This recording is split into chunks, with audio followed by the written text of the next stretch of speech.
Learn enjoy with J चॅनलमध्ये आपणा सर्वांचं स्वागत आहे. आज आपण इतिहास, भूगोल, नागरिकशास्त्र या विषयावरील महत्त्वाच्या विषयावर 30 PYQ घेणार आहोत. नमस्कार सर्व शिक्षक मित्रांनो, विद्यार्थी मित्रांनो. आज आपण सामाजिक शास्त्र या विषयातील नागरिकशास्त्र या विषयावर आधारित आपली PYQ असणार आहे. यावरती 100% 1 किंवा 2 प्रश्न आपल्याला विचारले जाऊ शकतात. त्यामुळे लक्ष देऊन लक्षपूर्वक ही PYQ तुम्ही अभ्यासायची आहे. पहिला प्रश्न घेऊया. भारताच्या राष्ट्रध्वजाची लांबीचं जे काही गुणोत्तर आहे, प्रमाण आहे, ते काय आहे? 4:3, 3:2, 3:3 आणि 2:3. तर या ठिकाणी लक्षात ठेवायचं आहे. पर्याय क्रमांक 2, भारताच्या राष्ट्रध्वजाची लांबी आणि रुंदी यांचं कायदेशीर प्रमाण 3:2 असं निश्चित करण्यात आलेलं आहे. म्हणजे 3 जर लांबी असेल तर 2 ही रुंदी असली पाहिजे. चला प्रश्न क्रमांक 2 कडे जाऊया. भारताच्या राष्ट्रध्वजाच्या मध्यभागी असलेल्या अशोक चक्रात एकूण किती आऱ्या आहेत? स्पोक्स किती आहेत? तर किती आहेत? 24 आहेत. म्हणून पर्याय क्रमांक 24 हे या प्रश्नाचं योग्य उत्तर आहे. ते आपल्याला सर्वांना माहिती असल्यामुळे पर्याय मी वाचले नाही. चला प्रश्न क्रमांक 3 कडे जाऊया. भारताच्या राष्ट्रीय राजमुद्रेवरील सत्यमेव जयते हे सूत्र खालीलपैकी कोणत्या उपनिषेधातून घेण्यात आलेलं आहे? मुंडकोपनिषद, ईशावास्य उपनिषद, कठोपनिषद आणि छांदोग्य उपनिषद.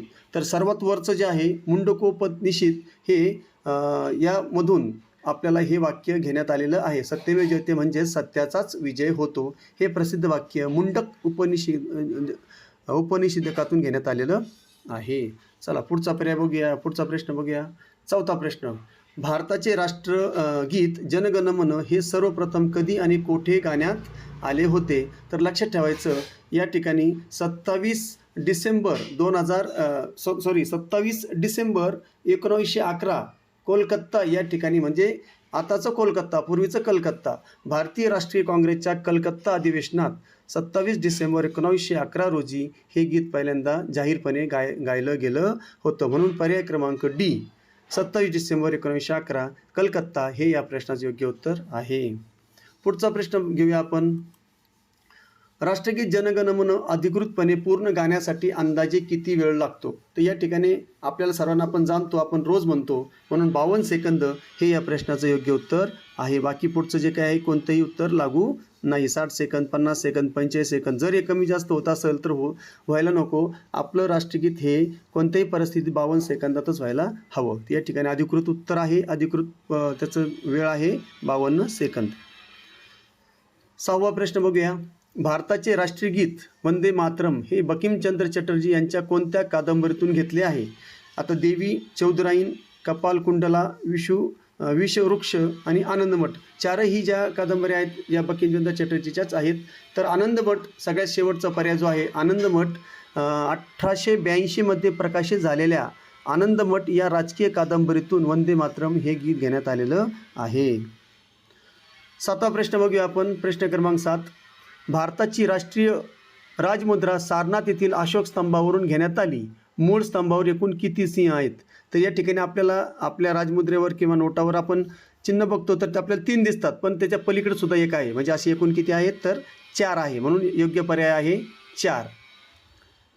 त्याच्यानंतर पुढचा पर्याय बघा. प्रश्न बघूया आपण. प्रश्न क्रमांक 8. भारताच्या राष्ट्रीय राजमुद्रेच्या पायाशी डाव्या आणि उजव्या बाजूला कोणते प्राणी कोरलेले आहेत?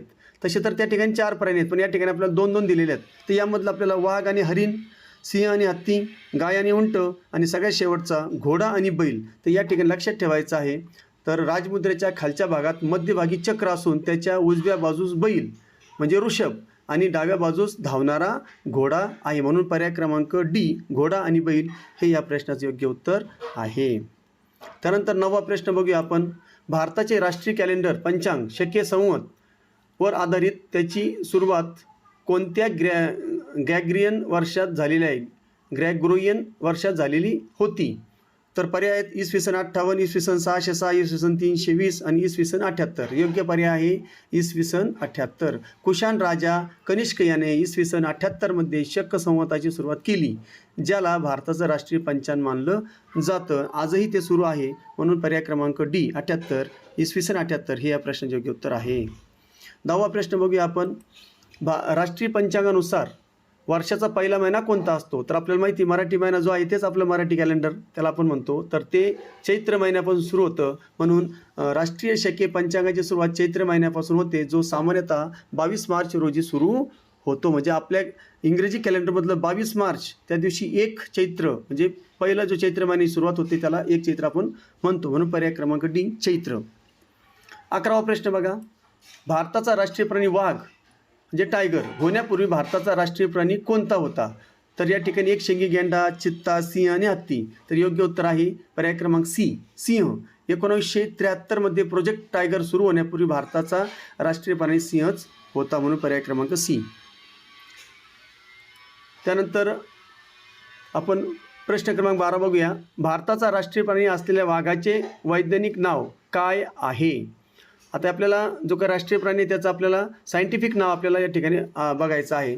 तर बघा पर्याय क्रमांक सी जर बघितलं तुम्ही, पर्याय क्रमांक सी, तर पॅन्थेरा टायग्रिस आहे की नाही. टायगर शब्द त्यामध्ये आलेला आहे. पॅन्थेरा टायग्रिस लक्षात ठेवण्यासाठी टायगर शब्द त्यामध्ये येतो, लक्षात ठेवायचा आहे. वाघाचं शास्त्रीय नाव किंवा वैज्ञानिक नाव पॅन्थेरा टायग्रिस असं आहे. म्हणून पर्याय क्रमांक सी हे या प्रश्नाचे योग्य उत्तर आहे.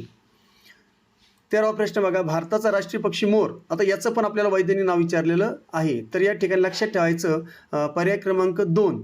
मी आता जास्त वेळ न घेता पटपट उत्तर देऊन त्याचं स्पष्टीकरण देतो फक्त. पर्याय क्रमांक 2 पाओ क्रिस्टाटस. भारतीय मोराचं जे काही आपलं जो राष्ट्रीय पक्षी आहे आपला त्याचं सायंटिफिक नाव जे आहे पाओ क्रिस्टाटस. पर्याय क्रमांक 2 हे याचं योग्य उत्तर आहे. पर्याय क्रमांक बी. त्यानंतर 14वा प्रश्न बघा. भारताच्या संविधान सभेने 22 जुलै 1947 रोजी खालीलपैकी कशाचा अधिकृतपणे स्वीकार केलेला होता किंवा आहे? तर लक्षात ठेवायचं या ठिकाणी स्वातंत्र्य मिळण्यापूर्वी म्हणजेच बरोबर 22 जुलै 1947 रोजी जे काही स्वीकारलं, राष्ट्रगीत नाही, राष्ट्रीय राजमुद्रा पण नाही, तर या ठिकाणी राष्ट्रीय पंचांग पण नाही. तर या ठिकाणी योग्य जो पर्याय आहे तो पर्याय आहे राष्ट्रीय ध्वज. भारताचा राष्ट्रीय ध्वज म्हणजे तिरंगा 24 जानेवारी 1950 पूर्वी म्हणजेच भारताला स्वातंत्र्य मिळण्याच्या बरोबर 22 जुलै 1947 रोजी संमत करण्यात आला होता, जो त्या ठिकाणी 22 जुलै 1947 रोजी काय झाला, अधिकृतपणे त्याचा स्वीकार केला गेलेला होता. म्हणून राष्ट्रीय ध्वज हे या प्रश्नाचे योग्य उत्तर आहे. पुढचा प्रश्न 15वा प्रश्न. भारताची राष्ट्रीय नदी म्हणजे गंगा म्हणून घोषित करण्यात आलेली गंगा नदी कोणत्या वर्षी राष्ट्रीय प्रवाही प्रतीक म्हणून बनलेली आहे? तर नोव्हेंबर 2008 मध्ये तत्कालीन पंतप्रधान मनमोहन सिंग यांनी गंगा नदीला भारताची राष्ट्रीय नदी म्हणून घोषित केले होते. म्हणून पर्याय क्रमांक सी 2008 हे या प्रश्नाचे योग्य उत्तर आहे. पुढचा प्रश्न घेऊया आपण. भारताचा राष्ट्रीय जलीय प्राणी कोणता आहे? समुद्री कासव, घरियाल म्हणजे मगर समूह, ब्ल्यू व्हेल, गंगा नदीतील डॉल्फिन. तर या ठिकाणी लक्षात ठेवायचं आहे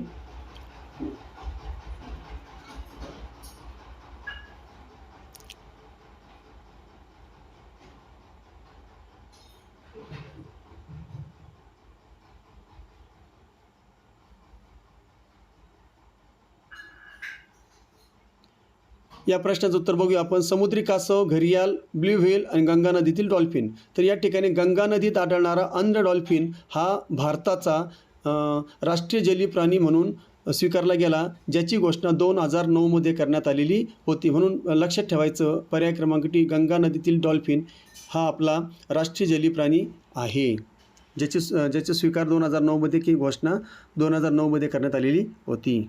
पुढचा प्रश्न बघूया आपण. प्रश्न क्रमांक 17. भारताचा राष्ट्रीय वारसा प्राणी म्हणून कोणत्या प्राण्याला ओळखले जाते? तर या ठिकाणी लक्षात ठेवायचं आहे पर्यावरण मंत्रालयाने ऑक्टोबर 2010 मध्ये हत्तीच्या संरक्षणासाठी आणि संस्कृतीतील महत्त्वासाठी राष्ट्रीय प्राणी म्हणून त्याला घोषित करण्यात आलेले, जे करून त्याची कोणी शिकार करू नाही किंवा त्याच्या हस्तिदंतासाठी जास्तीत जास्त शिकार त्याची केली जायची. म्हणून या ठिकाणी त्याला राष्ट्रीय वारसा प्राणी म्हणून घोषित करण्यात आलेलं आहे. पर्याय क्रमांक बी आशियाई हत्ती. पुढचा प्राणी बघा. चला पुढे जाऊया आपण. प्रश्न क्रमांक 18. भारताचे राष्ट्रीय फूल कमळ याचे शास्त्रीय किंवा वैज्ञानिक नाव काय आहे? आता राष्ट्रीय फुलाचं आपल्याला शास्त्रीय नाव किंवा वैज्ञानिक नाव काय आहे ते विचारलेलं आहे. तर या ठिकाणी जर तुम्ही बघितले 4 पर्याय आहे आपल्याला, तर 4 पर्यायापैकी 2 नंबरचा जर पर्याय जर तुम्ही बघितला नेलुम्बो नुसिफेरा हे या ठिकाणी त्याचं वैज्ञानिक नाव आहे. भारतीय कमळाचे वैज्ञानिक नाव जे आहे ते निलुंबा नुसिफेरा असे असून जे पवित्रतेचे प्रतीक मानले जाते, म्हणून पर्याय क्रमांक बी हे लक्षात ठेवायचं आहे. हे सगळ्या गोष्टी याला ट्रिक नाही, लक्षातच ठेवावं लागेल. 19वा प्रश्न, भारताचा राष्ट्रीय वृक्ष कोणता आहे आणि त्याचं नाव वैज्ञानिक नाव काय आहे? पिंपळ, सागवान, वड आणि चिंचेचा वृक्ष. तर लक्षात ठेवायचं आपला राष्ट्रीय वृक्ष कोणता आहे?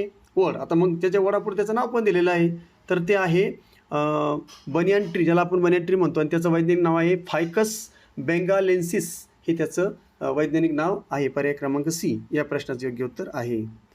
20वा प्रश्न बघा, भारताच्या राष्ट्रध्वजाची सध्याची रचना खालीलपैकी कुणी तयार केली? जवाहरलाल नेहरू, पिंगली व्यंकय्या, रवींद्रनाथ टागोर, मादाम भिकाजी कामा. तर या ठिकाणी पर्याय क्रमांक बी, आंध्र प्रदेशचे स्वातंत्र्य सैनिक पिंगली व्यंकय्या यांनी भारताच्या राष्ट्रीय ध्वजाची मूळ रचना तयार केली होती, ज्यामध्ये त्याच्यानंतर थोडे त्याच्यामध्ये बदल केले गेले, पण मूळ श्रेय मात्र यांनाच जातं. पर्याय क्रमांक बी.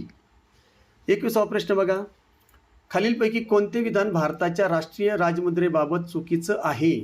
तर या ठिकाणी लक्षात ठेवायचं आहे पर्याय क्रमांक ए, याच्या पायाशी हत्ती, घोडा, बैल आणि सिंह यांचे कोरीव काम आहे. त्यानंतर यावर देवनागरी लिपी सत्यमेव जयते कोरलेलं आहे. त्यानंतर यामध्ये एकूण 4 सिंह आहेत. बघा पुढचा जो पर्याय याच्यामध्ये एकूण 4 सिंह आहेत, तर यामध्ये लक्षात ठेवायचं आहे 1 नंबरचं पण बरोबर आहे. त्या ठिकाणी त्याच्या पायथ्याशी हत्ती, घोडा, बैल आणि सिंह हे 4 प्राणी कोरलेले आहेत. त्याच्यानंतर देवनागरी लिपीमध्ये सत्यमेव जयते पण लिहिलेलं आहे. या राजमुद्रेचा स्वीकार 15 ऑगस्ट 1947ला करण्यात आला, हे मात्र चुकीचं आहे, कारण या ठिकाणी राजमुद्रेचा स्वीकार 26 जानेवारी 1950 प्रजासत्ताक दिनी करण्यात आला होता, म्हणून पर्याय क्रमांक सी या ठिकाणी चुकीचं विधान आहे. परंतु या प्रश्नाचं मात्र ते योग्य उत्तर आहे, म्हणून पर्याय क्रमांक सी या प्रश्नाचं योग्य पर्याय उत्तर आहे. पुढचा प्रश्न क्रमांक 22 कडे जाऊया. रवींद्रनाथ टागोर यांनी मूळ राष्ट्रगीत कोणत्या भाषेत लिहिले आहे, ज्याचे नंतर हिंदीत भाषांतर करण्यात आले? तर 4 पर्याय आहे, मैथिली, हिंदी, बंगाली आणि संस्कृत. तर या ठिकाणी रवींद्रनाथ टागोर हे मूळचे बंगाली होते, त्यामुळे त्यांनी बंगाली भाषेतच त्या ठिकाणी राष्ट्रगीत लिहिलं होतं, म्हणून या ठिकाणी बंगाली हे या प्रश्नाचं योग्य उत्तर आहे. पर्याय क्रमांक सी.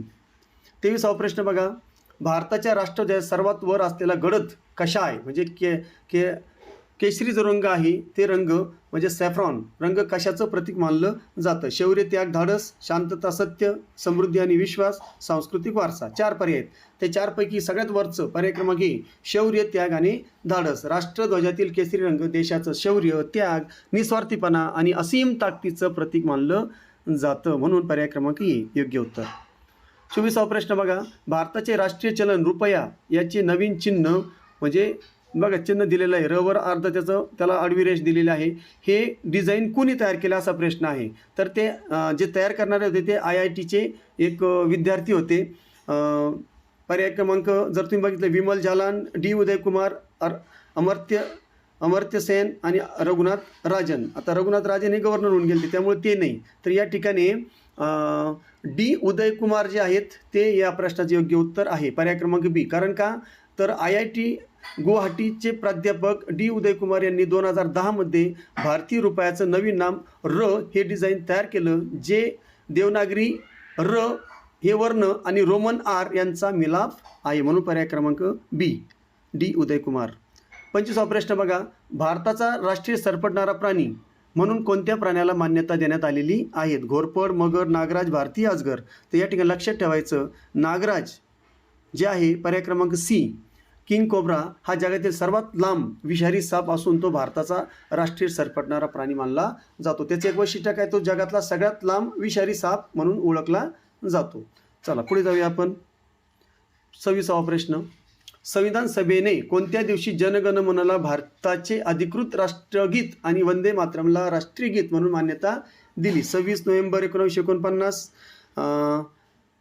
24 जानेवारी 1950, 26 जानेवारी 1950 आणि 15 ऑगस्ट 1947. तर लक्षात ठेवायचं आहे, भारताला या ठिकाणी जो काही प्रजासत्ताक आपला दिन आपला मानला जातो 26 जानेवारी, त्याच्या बरोबर 2 दिवस अगोदर म्हणजे पहिला प्रजासत्ताक आपण 26 जानेवारी 1950ला साजरा केला, तर त्याच्या 2 दिवस अगोदर म्हणजेच 24 जानेवारी 1950ला संविधान सभेच्या शेवटच्या बैठकीत डॉक्टर राजेंद्र प्रसाद जे तत्कालीन राष्ट्रपती होते यांनी जनगण मनला राष्ट्रगीत आणि वंदे मातरमला राष्ट्रीय गीत म्हणून समान दर्जा या ठिकाणी दिलेला होता किंवा दिलेला आहे. म्हणून पर्याय क्रमांक बी 24 जानेवारी 1950 हे या प्रश्नाचे योग्य उत्तर आहे.